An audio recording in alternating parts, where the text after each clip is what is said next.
नमस्कार, मैं हूं सोनाली और आप देख रहे हैं लाइव भारत टाइम्स न्यूज। चलिए बढ़ते हैं आज की खबर की ओर। मसूरी पहुंचे पूर्व मुख्यमंत्री त्रिवेंद्र सिंह रावत। सदन में निर्दलीय विधायक द्वारा सरकार पर लगाए गए आरोप का खंडन करने की अपील। पूर्व मुख्यमंत्री और हरिद्वार के सांसद त्रिवेंद्र सिंह रावत मसूरी पहुंचे, जहां पर उन्होंने डेंटल क्लिनिक का शुभारंभ किया। इस मौके पर उन्होंने पत्रकारों से वार्ता करते हुए कहा कि उत्तराखंड के विधानसभा के सदन में निर्दलीय विधायक द्वारा सरकार पर लगाए गए आरोप की जांच की जानी चाहिए और सरकार और विधायकों को इसमें आगे आकर इसका खंडन करना चाहिए।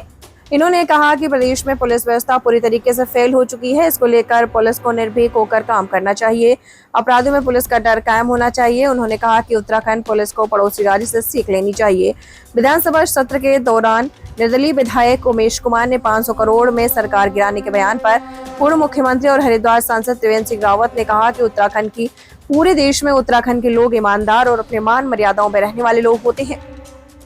त्रिवेंद्र सिंह रावत ने कहा कि विधानसभा में विधायक ने सरकार गिराने का सवाल उठाया, वह निश्चित एक गंभीर विषय है। आश्चर्य की बात यह है कि किसी भी विधायक ने न सदन के अंदर न बाहर कोई खंडन नहीं किया, न ही सरकार ने इसका खंडन नहीं किया। इससे प्रदेश की जनता में सरकार के प्रति अविश्वास पैदा होने की आशंका है। जल्द इस पूरे मामले में हस्तक्षेप होना चाहिए। पूर्व मुख्यमंत्री त्रिवेंद्र सिंह रावत ने कहा कि प्रदेश की पुलिस पर भी सवाल खड़े किए गए हैं। उन्होंने केंद्र सरकार के बजट की सराहना की, कहा कि युवा, महिलाओं, गरीब सभी के लिए इसमें बजट का प्रावधान है। वरिष्ठ नागरिकों के लिए आयुष्मान योजना, 70 वर्ष से अधिक के लिए विशेष प्रावधान किया गया है, जो महायोजना है। सरकार ने कर्मचारियों के लिए पेंशन योजना शुरू की, वे मांगे पूरी की है। पर्वतीय राज्यों सहित उत्तराखंड के लिए केंद्र सरकार ने बजट में विशेष प्रावधान किया है, जो महत्वपूर्ण है। माननीय जनप्रतिनिधि हैं, जो विधायक लोग हैं, और मैं समझता हूँ कि उत्तराखंड के आम लोगों के बारे में एक धारणा है देश में कि उत्तराखंड के लोग ईमानदार होते हैं। उत्तराखंड के लोग अपने मान मर्यादाओं में रहने वाले लोग होते हैं, परिश्रमी हैं। और जिस तरह से ये सवाल उठाया गया, जिस तरह से सरकार गिराने जैसे आरोप लगे हैं, निशंक जी ने जो बात कही है, निशंक जी का लगभग 35 साल का संसदीय अनुभव है, सांसद के नाते, विधायक के नाते और मंत्री के नाते। निश्चित रूप से इतने लंबे समय में एक बहुत परिपक्व स्थिति होती है,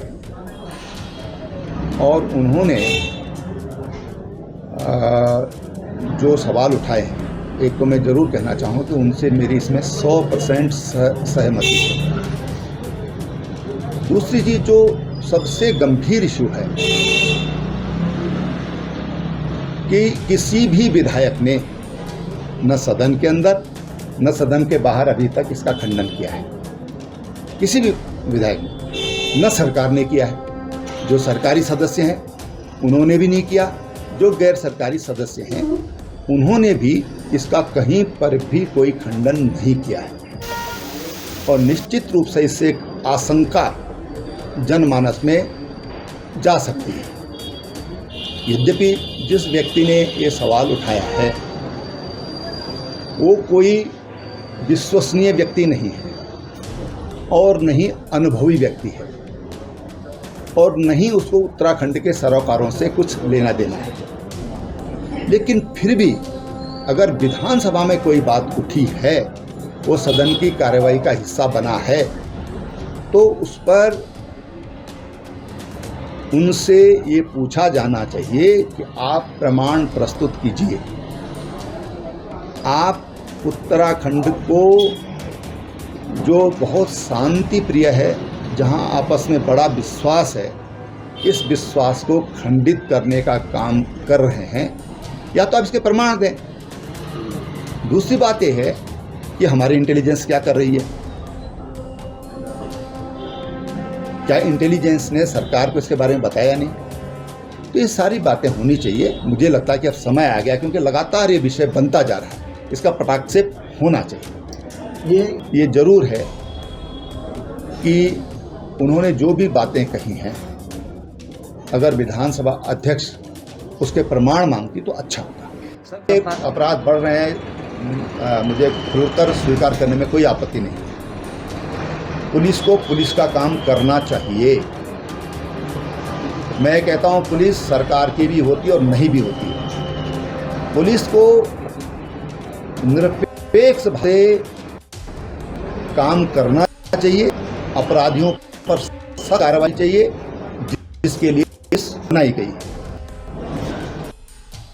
एक्शन तो हुए हैं, कहीं पर कोई अपराध है, मैं समझता हूं कि अपराधी पकड़ में आ रहे हैं, इसमें कोई शक नहीं। लेकिन जो खौफ होना चाहिए गुंडे बदमाशों के ऊपर, क्योंकि पड़ोसी राज्य में दबंगई से कुचला जा रहा है, गुंडा तत्वों को, असामाजिक तत्वों को वहाँ पर दबंगई से कुचला जा रहा है।